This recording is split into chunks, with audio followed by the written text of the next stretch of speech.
మాతో పార్టిసిపేట్ చేయడానికి మీడియా వచ్చినందుకు ఫస్ట్ ఆఫ్ ఆల్ మీకు అందరికీ థ్యాంక్స్ చెప్పుకుంటున్నాము. వరల్డ్ ఫర్టిలిటీ డే అనేది, ఐవీఎఫ్ డే అనేది మనము 25th జూలై సెలబ్రేట్ చేసుకోవడం అనేది జరుగుతుంది.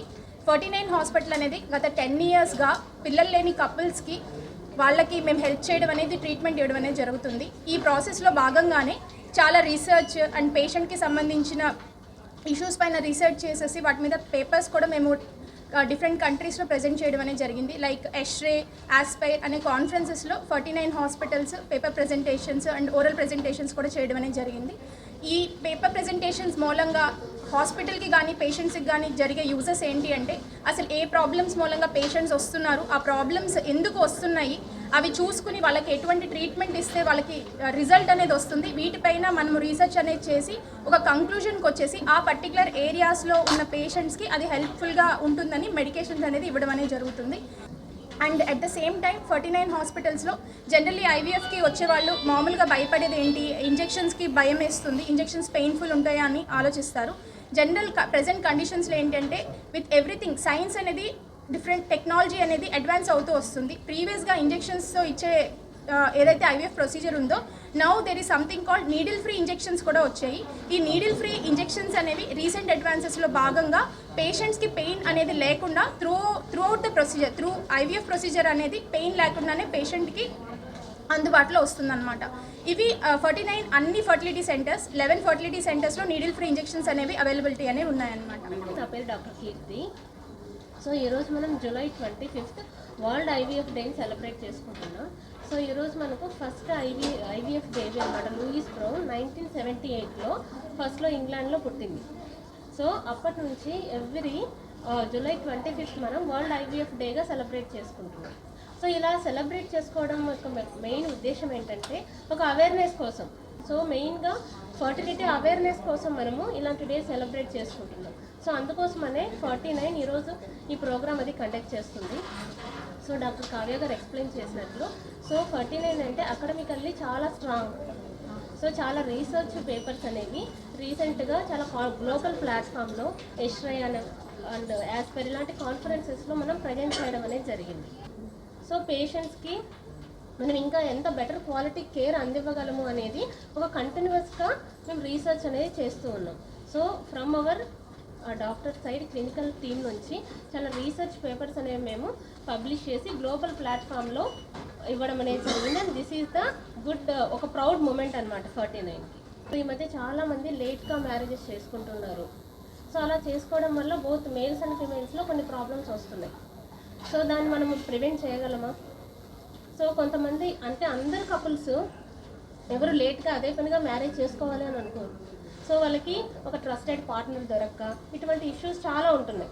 సో ఇది మా పర్సనల్ ఒపీనియన్ కాదు. సో మా దగ్గరకు వచ్చే పేషెంట్స్ వాళ్ళు చెప్పిన ఇష్యూస్ అనమాట. సో అప్పుడు మనకున్న టెక్నాలజీ వైపు నుంచి మనం ఏం చేయగలము వాళ్ళకి అంటే, మనకు ఇప్పుడు రీసెంట్గా అవైలబుల్లో egg freezing, sperm freezing and embryo freezing ఇవి మనకు అవైలబుల్లో ఉన్నాయి. సో ఇటువంటి వాటి ద్వారా ఈవెన్ మీరు లేటర్ స్టేజెస్లో ప్రెగ్నెన్సీ ప్లాన్ చేసుకోవాలనుకున్నా కూడా మనకి సైన్స్ అనేది ఇలా హెల్ప్ చేయగలుగుతుంది. So at the end of the day any science, ఏ టెక్నాలజీ అయినా it should be welfare for the society. So ఇలా ఎగ్ ఫ్రీజింగ్, స్పర్మ్ ఫ్రీజింగ్ మీరు ఎవరైతే ప్రెగ్నెన్సీ పోస్ట్పోన్ చేసుకుందాం అనుకుంటున్నారో లేదా కెరీర్ ఆప్షన్స్ ఉన్నాయి మీకు, సో లేట్గా మ్యారేజ్ చేసుకోవాలనుకుంటున్నారు, సో ఇటువంటి కపుల్స్ కానీ ఇటువంటి పర్సన్స్ కానీ మీరు ఇలాంటి freezing, egg freezing, sperm freezing or marriage అయిన తర్వాత కొన్ని రీజన్స్ వల్ల కొంతమంది లేట్గా ప్రెగ్నెన్సీ ప్లాన్ చేసుకోవాలనుకుంటుంటారు. సో ఇటువంటి వాళ్ళకి ఎంబ్రియో ఫ్రీజింగ్, సో ఇటువంటివి టెక్నాలజీ మనకి అందుబాటులో ఉంది. సో ఇటువంటివి యూజ్ చేసుకోవడం వల్ల మీరు కరెక్ట్గా ఉన్న రీప్రొడక్టివ్ ఏజ్లోనే ప్లాన్ చేసుకుంటే ఫ్యూచర్లో మీకు ఆ కెరీర్ మీద పోస్ట్పోన్ చేసుకోవాల్సిన అవసరం ఉండదు. అండ్ మీరు ఫ్యూచర్లో ఫర్టిలిటీకి యూజ్ అవుతుంది. So another last thing is, so చాలామంది పేషెంట్స్కి మనం వింటూ ఉంటాం, కొంతమందికి రిపీటెడ్గా అబార్షన్స్ అవుతుంటాయి, కొంతమందికి రిపీటెడ్గా ఐవీఎఫ్ ఫెయిల్యూర్స్ ఉంటాయి.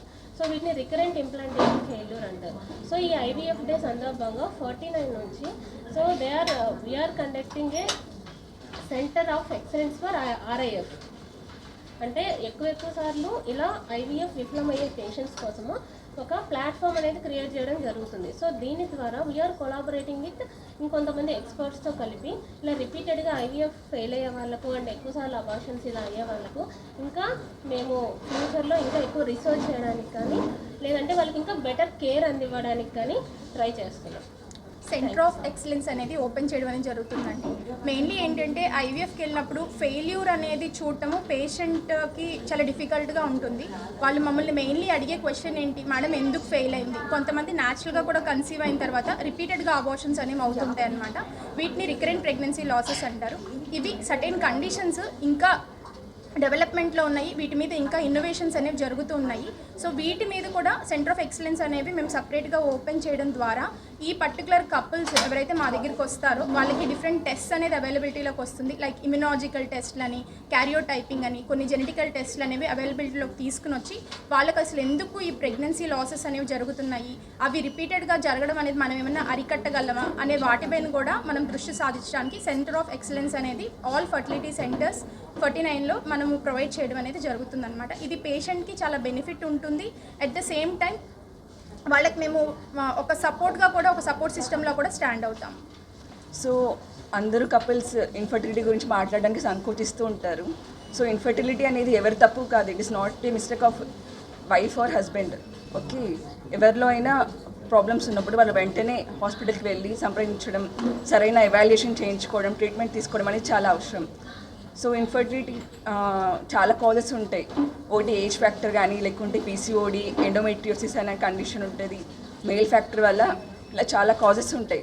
సో ఇన్ఫర్టిలిటీ ఏంటి, తొందరగా లైక్ ఒక కపుల్ 1 year మ్యారేజ్ తర్వాత 1 year కరెక్ట్గా ట్రై చేసి అప్పటికి కూడా కన్సీవ్ అవ్వలేదు అంటే వాళ్ళు హాస్పిటల్లో డాక్టర్ని సంప్రదించి సరైన ఎవాల్యుయేషన్ అండ్ ట్రీట్మెంట్ తీసుకోవడం వల్ల వాళ్ళకి సక్సెస్ అనేది ఉంటుంది.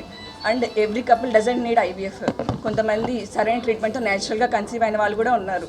So every patient and every couple story is different. So the main thing is early evaluation and treatment is the main thing in IVF.